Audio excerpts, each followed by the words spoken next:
किसी समय की बात है। एक छोटे से शहर में रामू नाम का एक रिक्शा चालक रहता था। रामू बहुत ईमानदार और मेहनती था। वह रोज सुबह जल्दी उठकर अपनी पुरानी रिक्शा लेकर सवारी ढूंढने निकल जाता था। लेकिन उसकी कमाई इतनी नहीं होती थी कि वह अपने परिवार का पेट भर सके। रामू का सपना था कि वह एक नई रिक्शा खरीदे, लेकिन गरीबी के कारण यह सपना कभी पूरा नहीं हो सका। एक दिन जब रामू की रिक्शा टूट गई और उसकी मरम्मत के लिए भी पैसे नहीं थे, तो वह बहुत निराश हो गया। रामू निराश होकर पास के मंदिर में गया और भगवान से प्रार्थना करने लगा। हे भगवान, मेरी मदद करो। मेरे पास खाने के लिए पैसे नहीं हैं। मेरी रिक्शा भी टूट चुकी है। अब मैं क्या करूं? रामू की सच्ची प्रार्थना सुनकर अचानक मंदिर में एक बूढ़ा साधु प्रकट हुआ। साधु ने रामू से पूछा। बेटा, तुम इतने दुखी क्यों हो? रामू ने अपनी सारी परेशानी साधु को बताई।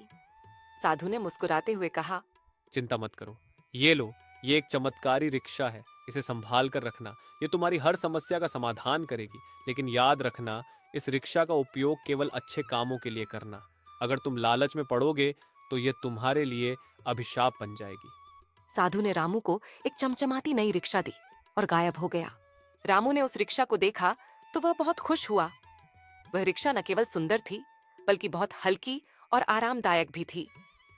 रामू ने तुरंत उसे लेकर सवारी ढूंढनी शुरू कर दी। पहले दिन ही रामू की रिक्शा में बैठने वाले यात्रियों ने उसे ढेर सारा पैसा दिया। हर सवारी उसके काम से खुश होकर उसे कुछ अतिरिक्त पैसे देती थी। रामू की कमाई अचानक बढ़ने लगी। कुछ दिनों बाद रामू ने महसूस किया कि उसकी रिक्शा में कुछ खास शक्तियां हैं। अगर कोई बीमार व्यक्ति उसकी रिक्शा में बैठता तो वह ठीक हो जाता। अगर कोई उदास व्यक्ति बैठता तो उसकी उदासी दूर हो जाती। एक दिन एक गरीब महिला उसकी रिक्शा में बैठी।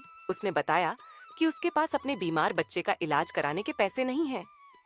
रामू ने अपनी कमाई में से कुछ पैसे उसे दे दिए। जैसे ही महिला रिक्शा से उतरी, उसके बच्चे का स्वास्थ्य अचानक ठीक हो गया।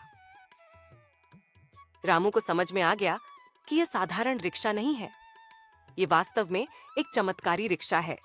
रामू अब एक खुशहाल जीवन जी रहा था, लेकिन उसके पड़ोसी उसे देखकर जलने लगे।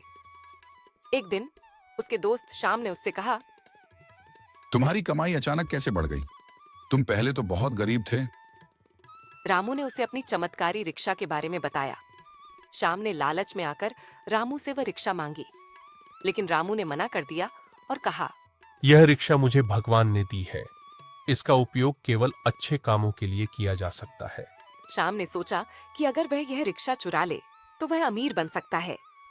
एक रात जब रामू सो रहा था, श्याम ने उसकी रिक्शा चुरा ली। श्याम ने अगली सुबह रिक्शा लेकर सवारी ढूंढनी शुरू की।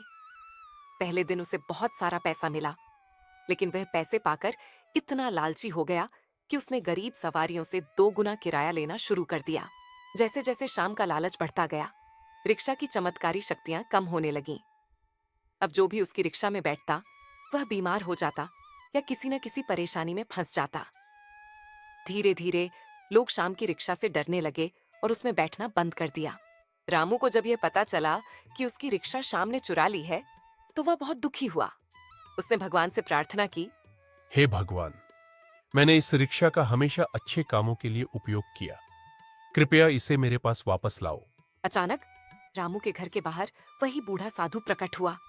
साधु ने कहा, रामू, ये चमत्कारी रिक्शा केवल तुम्हारे लिए थी, क्योंकि तुम्हारा दिल सच्चा है। लेकिन अब मैं इसे वापस ले जा रहा हूँ, क्योंकि इसका उपयोग गलत कामों के लिए किया गया। साधु ने रिक्शा को अपने साथ ले लिया और रामू को आशीर्वाद देकर गायब हो गया। रामू ने अपनी पुरानी रिक्शा को फिर से मरम्मत करवाया और अपनी मेहनत से अपना जीवन बिताने लगा। उसने समझ लिया कि भगवान ने उसे जो दिया था, वह केवल सच्चाई और ईमानदारी के लिए था। यह कहानी हमें सिखाती है कि चमत्कार केवल उन्हीं के साथ होते हैं जो सच्चे और ईमानदार होते हैं। लालच और स्वार्थ से मिली चीजें कभी स्थायी नहीं होती। सच्चाई, मेहनत और अच्छे काम ही जीवन को सुखद बना सकते हैं।